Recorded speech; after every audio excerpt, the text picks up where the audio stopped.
I think every church in America today is going to be talking about the unfortunate events that happened a few days ago in Connecticut with all those children and the poor man who took their lives. It wasn't the first thing on my mind, but it occurred to me that it is an obvious thing to talk about in such a strange contrast to the story of the life of Jesus. But then when I read our reading today, I thought how beautifully everything comes together. What the Masters and the Scriptures are enjoining us to do today is to see the divine behind everything. Now, it's very easy for us to see the divine when you see a beautiful sunset, when you're sitting around the dinner table with your family, when you've given birth to a child and the baby has so much promise. It's effortless at that point because our idea of God is that enormous warmth and satisfaction we feel in our hearts when difficult things happen to us, and this experience, which perhaps has not touched our lives personally, but nonetheless it strikes us, all of a sudden the whole question of God just looks completely different, because it's very hard for us to reconcile whatever ideal we have of the Masters and Divine Mother with something that seems so senselessly unkind. But the Scriptures do not give us a half request. They say when the sun is shining and everything is going well and all the bills are paid and there's money in the bank, then see God behind it. It says gradually we train our consciousness to be able to see the divine behind everything.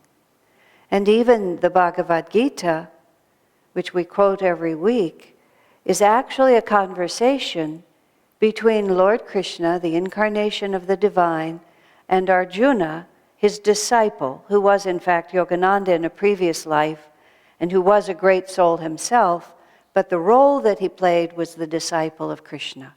So you have the conversation between the wise, the infinite Lord, and the one seeking to achieve that. And the context of it is perfect for the situation we're talking about today in this sense. The entire Bhagavad Gita takes place when both Krishna and Arjuna are armed to the teeth in their chariot on the field of battle with the enemies arrayed, and Arjuna is now commissioned to go out and fight and kill his grandfather, his uncles, his cousins, the people that he grew up with who are the most dear to him. And he's now, by circumstances that aren't necessarily, I don't have to explain, but he is understandably reluctant.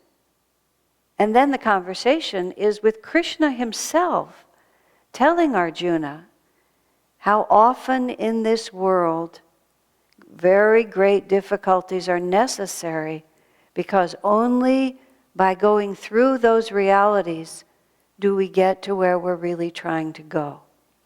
And Arjuna continually protests about how unthinkable this is. And Krishna continually assures him, you don't understand, you'll see. Now, the good thing about the self-realization path is it isn't just God says so and therefore this is how it has to be.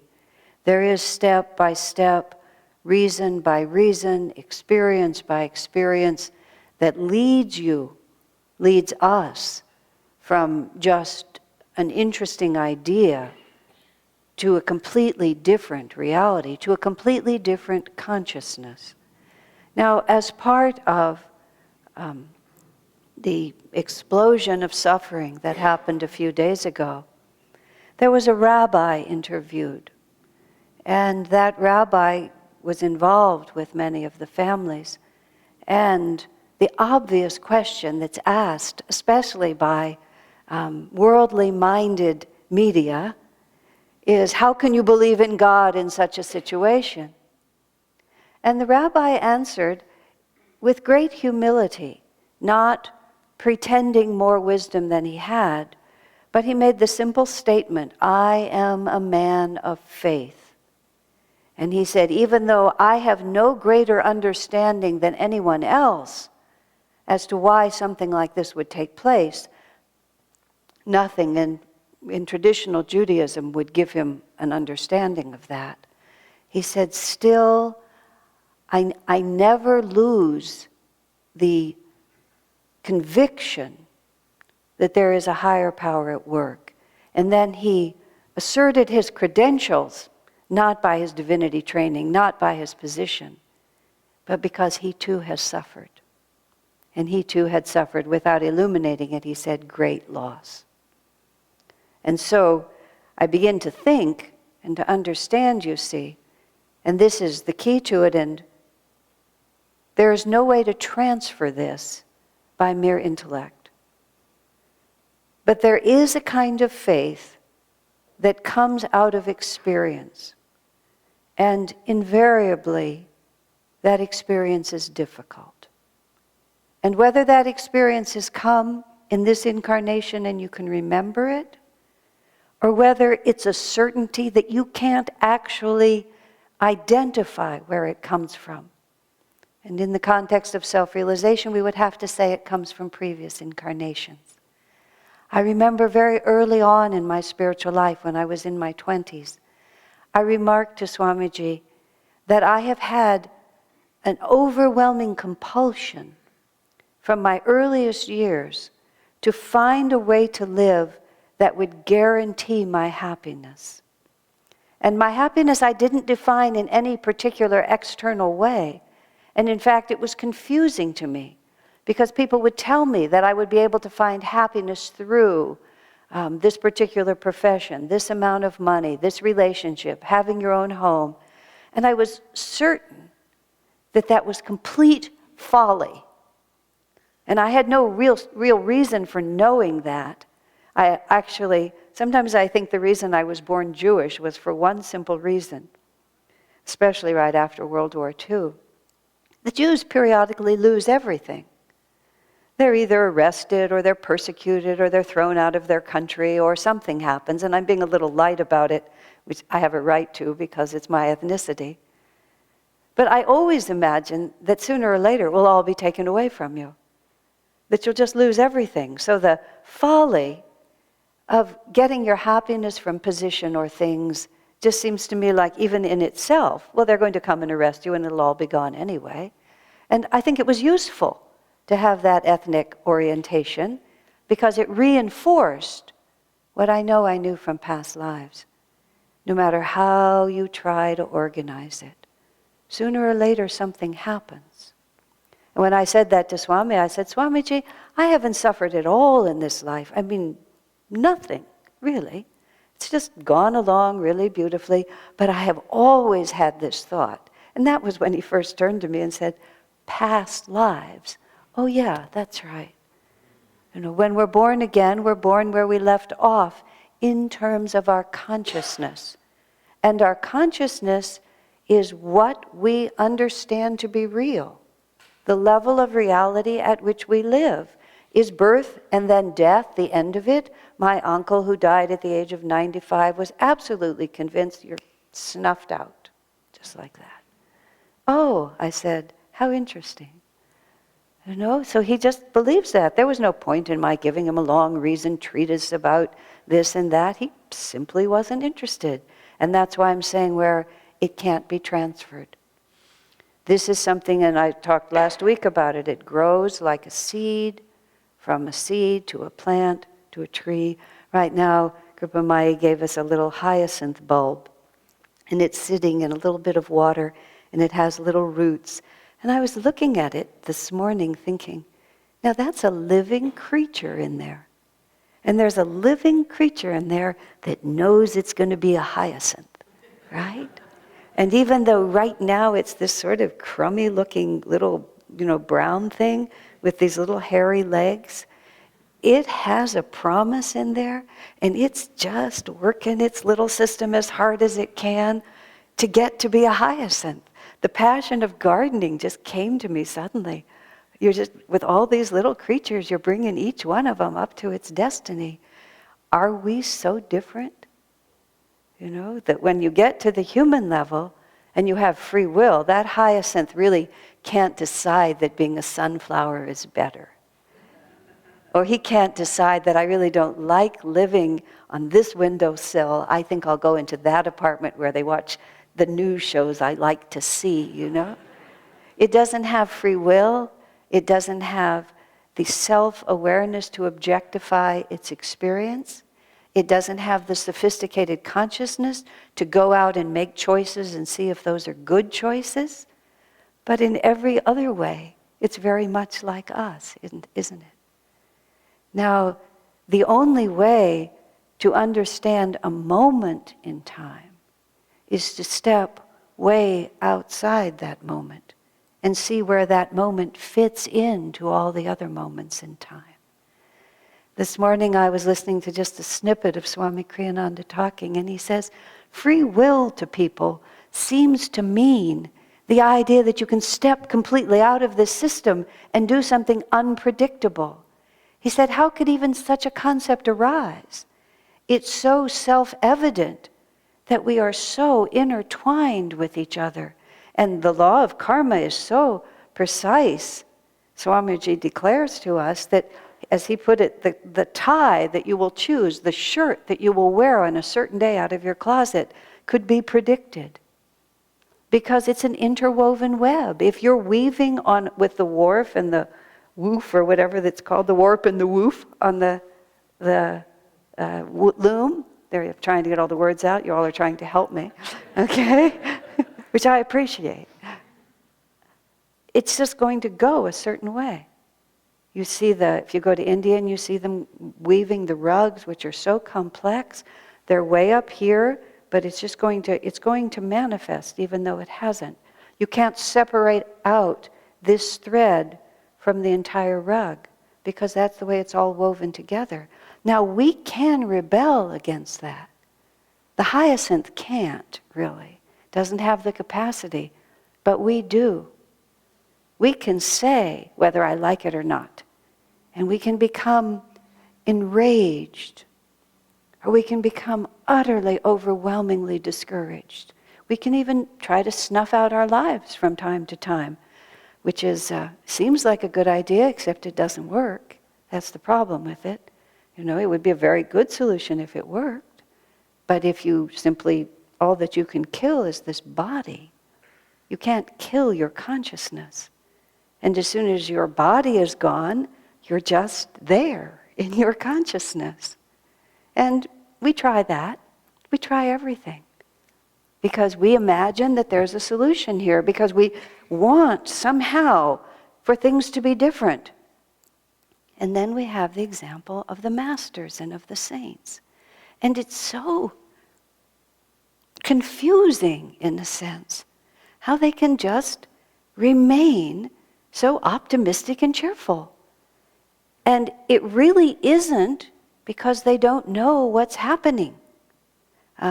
There was a movie many years ago, Brother, Sun, Sister, Moon. I mean, this was many years ago. And now when I talk about things in the past, they happened before many of you were born. But anyway, it was a part of our reality, and we were living at Ananda Village at the time, and we were so excited that somebody made a movie about something we cared about, that we all flocked to the movie. And I had a very interesting experience in the movie. I knew it was terrible, really. It was visually beautiful, but it was philosophically horrid, which I'll talk about in just a moment. But I was so excited to be sitting in a movie, watching a movie about St. Francis, that there was the movie, and then I had this parallel reality. So I had a fabulous time contemplating the real life of St. Francis while I was looking at these pictures of what was really, as Swami described him later, a confused sort of stoned hippie wandering around. That was their picture of St. Francis. He always had kind of a look like this, and he sort of stumbled. And then he would stand in the fields, and then the flowers, they'd do pictures of the flowers, and then Clara would come over the rise with beautiful eyes, and they'd sort of look at each other like this. And then accidentally, every so often, he would do a miracle or change the world, and he seemed as bewildered as everyone else when it happened. Swami was just appalled by the movie. He took the movie pose. And then every so often you'd hear him do a double breath. He sat through the whole thing because So many people had told him how wonderful it was. He felt obligated to make sure he had all, he knew what to say when it was over. He said, that is not self-realization. He said, self-realization, the masters are not unconscious. It doesn't happen to them by accident, and they're definitely not just wandering around. He said, they have the power of the universe through them. Paramhansa Yogananda was Arjuna. Babaji was Krishna. Yogananda himself was William the Conqueror. He was a powerful, world-changing soldier. And he knew what he was doing, and he was able to do it.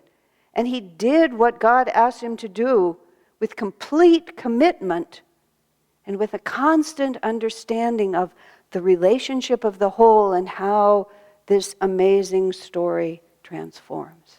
They talk about Jesus, some of the stories about Jesus, they say he was a man of sorrow who never smiled. Swamiji said, who would follow a man like that? You'd go out, maybe visit him once, but after that, you'd just go someplace where the mood was a little lighter. Swamiji said he lived with Yogananda. His power, his bliss, his love, his wisdom, it was overwhelming. We have very few moving pictures of Yogananda, but we have a few. You can go onto YouTube these days and find them sometimes, and we see them. And there's one he's just walking on the streets of New York. It's just a tiny little silent little snippet. You can find them on the ananda.org website, in fact. And then every so often he looks up like that, and the camera goes right into his eyes, and you see a look in his eyes that you never see anywhere else. You can't even call it anything, because it's a state of consciousness so different than this one. Now, that is coupled with, and this is what we have to understand, a sensitivity to human consciousness, to human suffering that we can't imagine. That's where in the reading today, Yogananda says to Kriyananda, when Kriyananda is trying to understand him, Yogananda just looks at him and he said, if you only knew my consciousness. We can't imagine, but we get glimpses of it. We get glimpses of it every once in a while. There's a story of Sri Ramakrishna, who was a great saint in the 1800s in India. And one man in the kitchen, there was a cat in the kitchen. He didn't want the cat there, and he took a stick or a spoon and he hit the cat and drove it out of the kitchen. Then he comes later to see his guru, Ramakrishna, and Ramakrishna has terrible bruises on his back. Master, who did this to you? And the master just looks at his disciple and he said, you did. Like, he was so startled, he said, you did, when you took that stick to the cat. He says, everything is of one consciousness. That which you do to any part of it, you do to me. A couple of weeks ago in our reading, Jesus was saying it the other way. When you fed the poor, it was me. When you visited the lonely in prison, it was me. When you comforted the sorrowful, it was me. And the disciples said one to another, when did we do this to the Lord? We never did this to the Lord. And then Jesus said, that which you do to the least of them, it is done unto me. Because this is our challenge of self-realization. We have to see behind everything the presence of God. There is no point at which the weaving breaks and it is suddenly made out of something else. So then we come back to the terrible events of this week. I was thinking, as I really have followed the news very, very little, so most of what I know I've just been told by others. But I understand that a young man was the instigator of this and also took his own life at the end. And that he was born with mental anomalies, whatever is wrong with his brain. His brain didn't work right. He didn't quite relate to the world properly. Clearly, he was out of his senses when he did this. Whether he was literally possessed by a demon or not, who knows? And his family was not a good family from that point of view. And I thought to myself, oh my Lord, who is this person? Where did he come from? Clearly, he was not born with good karma, right? And clearly, he's now made it a lot worse. So, even though there's suffering on all sides, there's equal suffering here. Everyone suffers in the same way. When Swami Kriyananda was very distressed about what he thought were inappropriate, people were taking it was in the middle of our lawsuits, and people of very dishonorable consciousness were getting an upper hand over Ananda and our work. And we went through a whole litigation cycle that ended terribly for us, not because we were guilty, but because, well, bad things happen. Just crazy things happen. And so all this dishonorable energy had dominance over ours. And Swamiji prayed to Babaji. He said, why are you, he said, I don't mind. I'm not attached. I work for you, and if you take it away from me, that's your decision. But why are you letting dishonorable people have power over me? And Swamiji said the answer from Babaji startled him. He felt this enormous compassion from Babaji, this extremely impersonal compassion. And the answer was, they are all my children. They are all my children. Now we hold on to that when we are the wrongdoer, don't we? Not that any of us would move at the level that we're talking about here, but when I'm the one at fault, when I'm the one who was careless or unkind or did something unspeakably stupid that caused great grief for all the people around me, it comforts me to know that God's love for me is unconditional. If it's unconditional, where's the edge of that? Who is too terrible then for God to love? Unconditional means exactly that. It's an interwoven web. Now, the most difficult part of this, and I'm not even going to try, is that no suffering is unjust, no matter how unjust it appears. Now, that doesn't mean we're bad and we're being punished. It means we don't yet know the end of the story. And that's where the word faith comes in. Even if we don't know the end of the story, all the stories that we do know the ending to, if they worked out even when we didn't understand how they would, then we have to say there's at least a pretty good chance that this one will too. Is that easy? Absolutely not. Did anyone say the path of self-realization was for sissies? No. It's simply not. If we want truth, if we're serious in our search, not just for comfort, not just for ease, not just for pleasure, not just for happy times, but what we want is the truth, then we have to have the courage. The first essential on the spiritual path is courage. Because we have to have the courage to let go of all our comfortable little preconceptions that allows us to be angry about this and upset about that and grieve about this and frantic about that. What self-realization tells us is that we must be able to see the presence of God behind everything. Does that mean we're not compassionate? Does that mean we don't weep for the suffering of others? Does that mean we don't put out every ounce of energy we can to comfort the sorrowful, to heal the sick? That which you do to the least of them, you do for me. Truthfully, it's a beautiful path. But nonetheless, it's not an easy one to rise to the truth in all circumstances. Swamiji was commenting also in something I was listening to. He said, these are his words, I read the stupidest novel recently, he said, and I think he read it just to see again how bad it could be. He said this man had written a book, and it was about some monk or someone or another who decided that he would go out in search of God, and he left honor and position behind, and he wandered the world for 3 or 4 years, and he found nothing. And then he just came back depressed and discouraged. Swamiji said either the man was not sincere in his seeking, because he wasn't sincere in his seeking, because we all know if you sincerely give your heart to God with that kind of passion, He will respond. And then Swamiji said it's irresponsible of an author to take on a subject like that he knows nothing about. And he's actually spoken quite strongly. The Da Vinci Code was an example. He said it's shameful that man wrote that book. He said he knows nothing about that subject. He said he said strongly, it's the satanic force moving someone to write like that. If you're going to write about a subject, you need to know about it. So merely because people who are completely ignorant tell us things that are meant to undermine our faith in God, that's part of the challenge.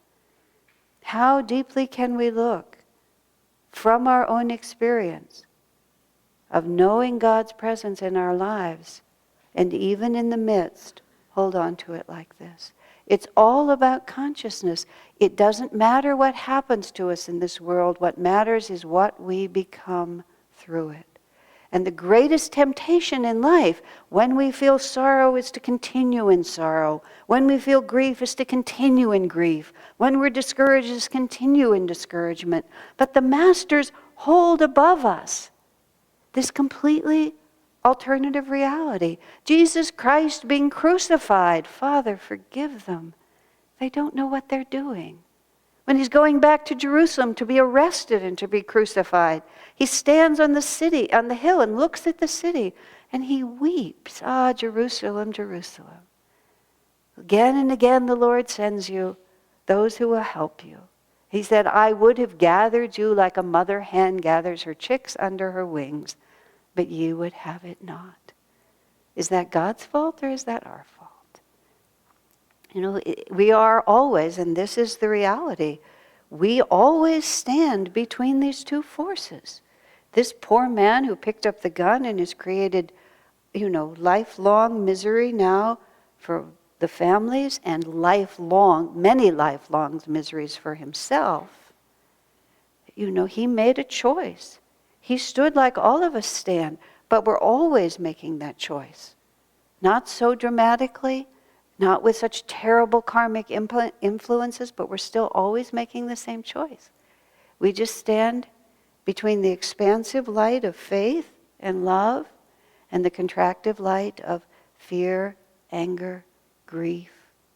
In the direction of love comes compassion and the ability to help others. How do we really help others? We help others by uplifting, by giving them beauty. This morning also, I was sent a little video. It's called Romancing the Wind. Any of you who can find it, go find it. There's this man. Everybody's life is so interesting. Ray Bethel. He's a internationally known kite flying champion. Everybody has their interest, but there's this video of 3 kites, one in each hand and one tied to his hip like this. These beautiful big kites like this exquisite piece of music, and these 3 kites just dance in the wind like this. And it brought me to tears. It was so beautiful. And what also, it's like this man out of somewhere, my little bulb there is going to become a hyacinth, and this man decided to be an international kite flying man. But he has obviously gone at it. And I read a little bit of his life with just this deep devotion to quality, to beauty, to joy, to sharing his unique gift with the whole world. And see, that's the choices that we're always faced. It isn't just about sentimentally sort of enjoying what we have, and when bad things happen, then we cling all the more tightly to those things that we like. That's not exactly the answer. The answer is to rise above it all. And then from that perspective, we can really make a difference. And that's really what we're asking. How can we make a difference? Consciousness. There's no problem in this world with feeding people or stopping war or sharing the wealth. Absolutely none. People don't want to. Consciousness. But consciousness is profoundly affected by other consciousness. That's what we have to do. Reach for the light. Reach for the light. What a wonderful time to be reminded.